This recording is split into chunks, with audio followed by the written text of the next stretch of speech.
ভাই, আমাদের কোম্পানিতে নতুন প্রোডাক্ট আসছে, আপনাকে 30 পিস দিয়ে যাই।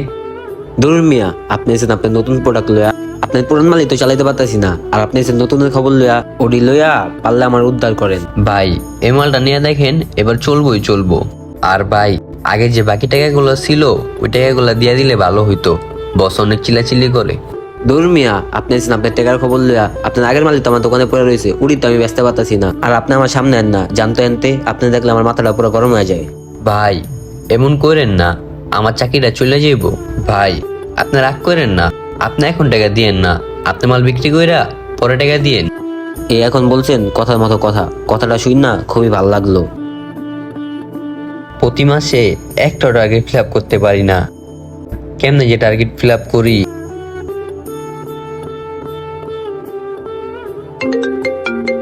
হ্যালো ভাইয়া, আব্বার শরীর তো 2-3 দিন ধরে অনেক খারাপ। তোমার না টাকা পাঠানোর কথা ছিল, টাকা পাঠাইবা কবে? তুই চিন্তা করিস না বোন, আমি 2-1 দিনের ভিতরে টাকাটা পাঠাই দিমু। তুমি টাকাটা তাড়াতাড়ি পাঠিয়ে দিও। এখন যদি টাকাটা না পাঠাও তাহলে আব্বার শরীর তো আরো খারাপ হয়ে যাবে, পরে বড় কোনো সমস্যা হইতে পারে। আচ্ছা ঠিক আছে, আমি রফিক কাকার নাম্বারে টাকা পাঠাই দিমু। ভাইয়া, তোমারে নিয়ে আমার আর আব্বার অনেক চিন্তা হয়। তুমি কি দুপুরে খাইছো? হবই না, আমি খাইতাছি। আমার বস অনেক ভালো, আমার জোর কইরা কাচ্চি খাওয়াইতাছে। আচ্ছা ভাইয়া, তাইলে তুমি খাও, আমি রান্না করতে বসাইছি। রান্না বান্না কইরা আবারে গোসল করাইতে হইব, গোসল করানো শেষে আবার খাওয়াইয়া ওষুধ খাওয়াইতে হইব। তুমি তাইলে খাও, আমি তাইলে ফোনটা রাখতেছি ভাইয়া, ঠিক আছে? আচ্ছা ঠিক আছে, রাইখা দিই তেলে। না, এত খাইলে হইব না, যে টার্গেট গুলা ফিল আপ করতে হইব।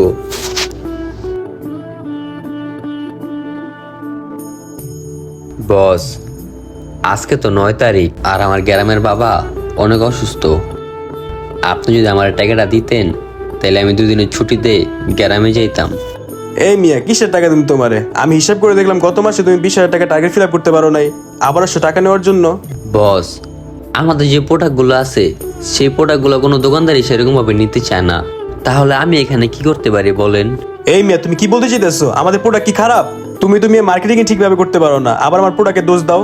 তুমি আগে তোমার টার্গেট ফিল আপ করো, তারপর তুমি তোমার স্যালারি পেবা। এরাই কোনো স্যালারি পেবে না, তুমি এখান থেকে যাও। আসসালামু আলাইকুম স্যার, আমাদের কোম্পানিতে নতুন প্রোডাক্ট আসছে, আপনারা কি 20-30 পিস মাল দিমু? এর আগে আপনি কতগুলো মাল দিছেন, এই মালগুলোই চলে না, এখন আবার আপনি এসে নতুন প্রোডাক্ট দিতে। স্যার, এবারে মালগুলো রাইখা দেখেন। এই বেটা, তোর না কিছু মানলুম না, তুই এখানে আবার তার রিসোর্স তোর না কিছু এনতে যাইতে জান দে। আচ্ছা স্যার, ঠিক আছে, আপনার মাল নিতে হবে না। বস, আমার ইমার্জেন্সি গ্রামে যেতে হইব, আমার বাবা অনেক অসুস্থ। আপনি যদি আমার স্যালারিটা দিতেন আর আমার ছুটি দিলে অনেক ভালো হইতো। হ্যাঁ, আমি তোমার সমস্যাটা বুঝতে পারছি, তুমি একটু অপেক্ষা করো, আমি দেখি কি করা যায়।